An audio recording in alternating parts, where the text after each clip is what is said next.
Il y avait une jeune fille dans un pays lointain. Elle s'appelle Dora, elle était très riche et très belle. Elle avait une grande maison, beaucoup de beaux vêtements et de nombreux bijoux en or. Son père lui a donné tout cet argent avant de rendre l'âme. Tout le monde dans le village dit waouh en la voyant. Mais Dora était un peu différente. Elle aimait être avec des gens qui avaient beaucoup d'argent comme elle. Elle ne jouait pas avec ceux qui avaient moins. Même lorsqu'ils lui souriaient, il arrivait qu'elle ne leur rende pas leur sourire. Son père n'était pas comme ça.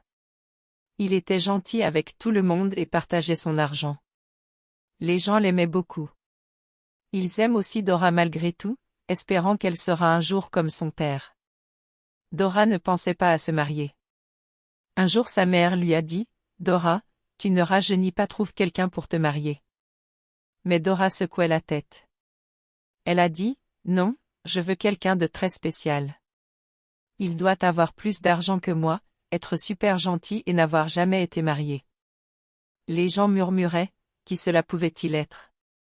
Personne n'est comme ça ici. » Alors Dora attendit et attendit, pensant à l'homme qui lui conviendrait parfaitement. Elle croyait que quelque part, elle le trouverait d'une manière ou d'une autre. Mais pour l'instant, elle profitait de ses richesses, de sa grande maison et de ses objets brillants, pas encore prête à les partager avec qui que ce soit. Un après-midi, Dora a rencontré Yao.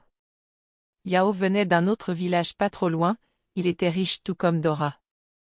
Il tirait aussi ses richesses de sa famille, tout comme elle. Dora l'aimait bien parce qu'il était riche. Yao l'aimait aussi. Alors ils ont décidé de se marier et de vivre ensemble. Au début, tout était doux et heureux. Ils riaient et mangeaient des repas délicieux et vivaient dans une grande maison confortable. Dora et Yao semblaient parfaits l'un pour l'autre. Mais après un moment, les choses ont commencé à changer. Dora aimait prendre toutes les décisions. Elle voulait être la patronne.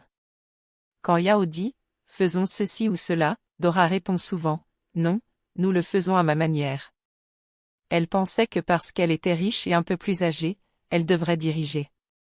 Un jour, Yao devait partir en voyage. Il a dit à Dora « S'il te plaît, reste à la maison jusqu'à mon retour ». Mais Dora n'écoutait pas. Elle est sortie jouer avec ses amis et a voyagé loin sans le dire à Yao. Quand Yao revint, il trouva la maison calme et vide.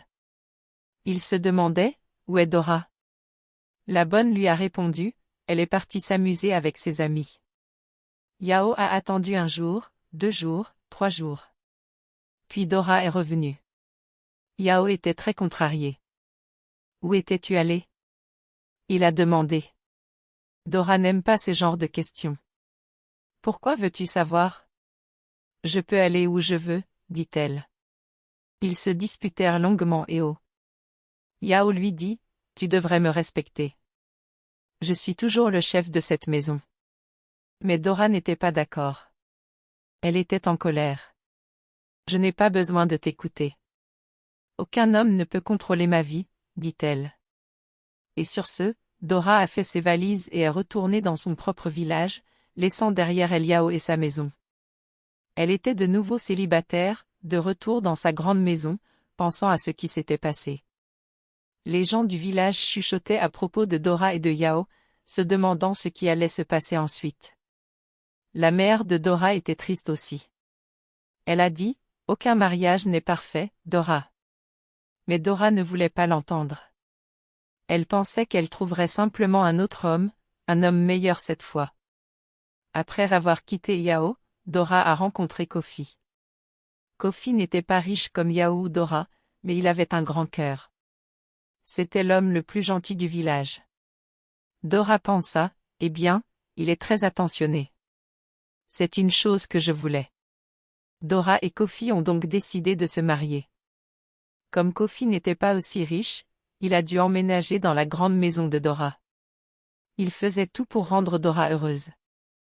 Il préparait de délicieux repas, nettoyait la maison jusqu'à ce qu'elle brille et donnait même des massages aux pieds à Dora après ses longues journées. Kofi achetait parfois de jolies robes à Dora avec le peu d'argent qu'il disposait. Il disait toujours, « Je veux juste que tu souris Dora. » Pendant un moment, Dora a adoré. Elle était heureuse de pouvoir le contrôler. C'était comme si Dora était le mari et Kofi la femme. Elle se sentait comme une reine. Kofi était toujours là, s'assurant qu'elle était à l'aise et heureuse. Mais bientôt, Dora a commencé à sentir qu'il manquait quelque chose. Dora a vu que Kofi ne rapportait pas d'argent.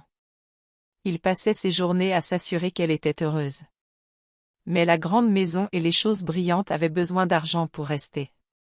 Dora pensa, Kofi est gentil, très attentionné, mais il est trop paresseux. Il n'a jamais beaucoup contribué à la famille. Au lieu de cela, tout ce qu'il fait, c'est simplement s'asseoir et profiter de son propre travail. Puis un soir, Dora s'est assise avec Kofi. Elle lui dit, « Tu es très gentille, Kofi.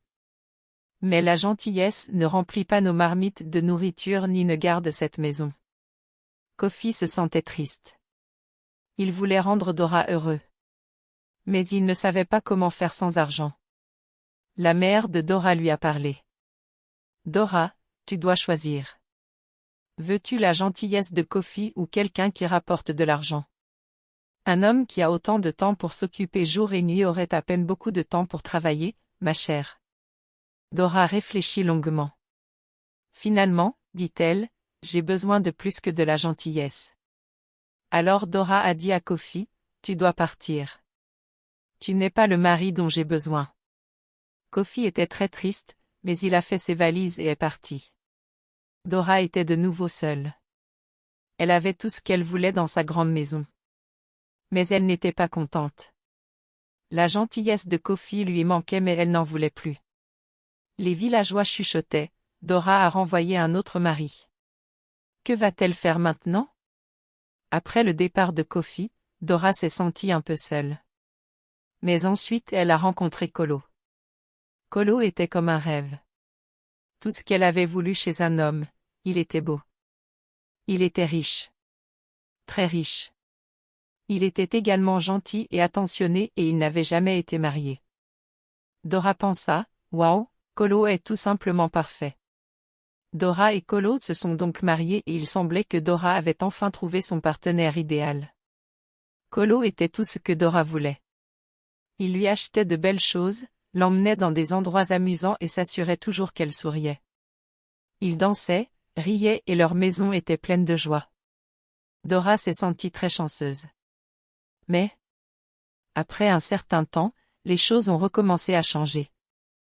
Kolo était gentil et tout, mais Dora oubliait parfois d'être gentil en retour. Elle dit jamais s'il te plaît ou merci. Elle ne cuisinait ni ne nettoyait. Elle pensa, Kolo m'aime, donc je n'ai pas besoin de faire ces choses. Kolo avait des amis et de la famille qui venaient chez lui. Dora ne les accueillit pas gentiment. Elle dit juste toujours bonjour sans sourire. La famille de Kolo était très importante pour lui. Surtout ses parents. Mais Dora ne leur a jamais rendu visite ni aidé. Elle se dit, pourquoi devrais-je? Ils peuvent prendre soin d'eux-mêmes. Les parents de Kolo l'ont remarqué. Ils ont dit, Kolo, une femme doit être gentille et respectueuse. Pas seulement envers son mari, mais aussi envers sa famille. Ils étaient bouleversés. Ils ont dit à Kolo que Dora n'était pas fait pour leur famille. Kolo était triste, mais il savait que sa famille avait raison. Il aimait Dora, mais il savait aussi que le respect et la gentillesse étaient importants. Alors Kolo a parlé à Dora. Il lui a dit, nous ne pouvons pas être ensemble si tu ne me respectes pas, moi et ma famille. Dora était choquée. Elle ne s'y attendait pas, mais Kolo avait pris sa décision. Dora a fait ses valises et est retournée dans son village, à nouveau seule. De retour chez lui, Dora pensa à Kolo. Elle avait tout ce qu'elle voulait, mais elle n'était toujours pas contente. Elle a commencé à se poser des questions. Il ne s'agit peut-être pas seulement de trouver le mari parfait. Peut-être que je dois aussi être une meilleure épouse. Mais il était trop tard pour elle et Kolo. Car lorsque Dora est revenue dans son village après avoir quitté Kolo, elle a eu une grosse surprise. Une inondation était arrivée et avait emporté une grande partie du village, y compris les fermes qui faisaient la richesse de Dora.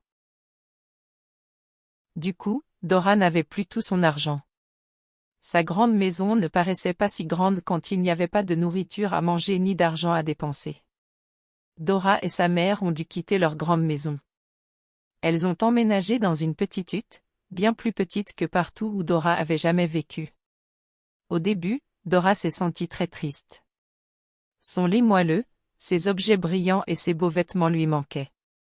Désormais, elle portait des robes simples et aidait sa mère à cuisiner avec toute la nourriture qu'elle pouvait trouver. Vivant dans la petite cabane, Dora a commencé à beaucoup réfléchir. Elle se souvenait de Yao, Kofi et Kolo. Elle réfléchit à la façon dont elle avait agi avec eux. J'ai eu 3 bons maris, se disait-elle, mais je n'étais pas une bonne épouse. Je voulais être le patron avec Yao. Je n'aimais pas la gentillesse de Kofi et je ne respectais pas Kolo ni sa famille. Dora a réalisé qu'elle cherchait le mari parfait sans penser à ce que signifie être une bonne épouse. Je n'étais pas gentil, réalisa Dora. Je n'ai ni partagé ni aidé. Je pensais seulement à ce que je voulais. Dans la petite cabane, Dora a appris à vivre avec moi. Elle parlait à ses voisins, ce qu'elle avait ignoré lorsqu'elle était riche. Ils étaient gentils avec elle. Ils ont partagé leur nourriture et leurs histoires. Dora a également commencé à aider les autres. Elle partageait tout ce qu'elle et sa mère possédaient. Le cœur de Dora commença à changer dans la petite cabane. Elle a appris à dire s'il vous plaît et merci. Elle a appris à écouter et à ne pas toujours être la patronne. Elle a découvert qu'être riche d'argent n'était pas la même chose qu'être riche de cœur. Un jour, Dora a dit à sa mère, « J'avais tort. Ce n'était pas la faute de mon mari. C'était à moi. J'ai oublié d'être gentil et respectueux. » Sa mère la serra dans ses bras. Elle était heureuse de voir Dora comprendre. En vivant simplement, Dora a appris une grande leçon. Elle a découvert qu'être heureux ne nécessite pas beaucoup d'argent ni d'être aux commandes. Le bonheur vient de la gentillesse, du partage et du respect des autres. Dora était prête à être non seulement riche mais aussi une bonne personne. Alors que Dora commençait à vivre sa nouvelle vie plus simple, elle a rencontré quelqu'un d'inattendu. Il s'appelait Goma. Il était très différent des hommes que Dora avait épousés auparavant. Il n'était pas riche et il avait été marié une fois. Il ne correspondait à aucune des choses que Dora recherchait chez un mari. Mais il y avait quelque chose de spécial chez lui. Il était gentil. Il rit et s'amuse beaucoup. Et il se souciait de Dora comme personne auparavant. Dora et Goma sont devenus amis. Ils parlaient, s'entraidaient et riaient ensemble. Dora aimait ce que Goma lui faisait ressentir. Elle ne se souciait pas d'être riche ou d'être aux commandes. Avec Goma, elle n'était que Dora. Un jour, Goma a demandé à Dora si elle voulait l'épouser. Dora y réfléchit. Goma n'avait pas beaucoup d'argent. Il n'était pas ce qu'elle avait toujours dit qu'elle voulait. Mais Dora s'est rendue compte que ce n'était pas ces choses qui la rendaient heureuse. Être prise en charge, partager des rires et s'entraider, c'est ce qui la rendait heureuse. Alors Dora a dit oui à Goma. Ils se sont mariés et ont commencé leur vie ensemble dans cette petite cabane. C'était une vie heureuse, plus simple que celle de Dora auparavant, mais plus remplie à bien des égards. Goma et Dora n'avaient pas grand-chose, mais ils s'étaient connus. Ils ont partagé tout ce qu'ils avaient et ont travaillé ensemble pour faire de leur petite maison un lieu d'amour et de rire. Dora était fidèle à Goma. Elle ne cherchait pas quelqu'un de plus riche ou de plus puissant. Elle a appris à apprécier ce qu'elle avait. Goma et Dora se respectaient. Ils écoutaient quand l'autre parlait et s'entraidaient sans qu'on ait besoin de le leur demander. Leurs voisins ont vu à quel point Dora et Goma étaient heureux. Ils ont vu à quel point Dora avait changé.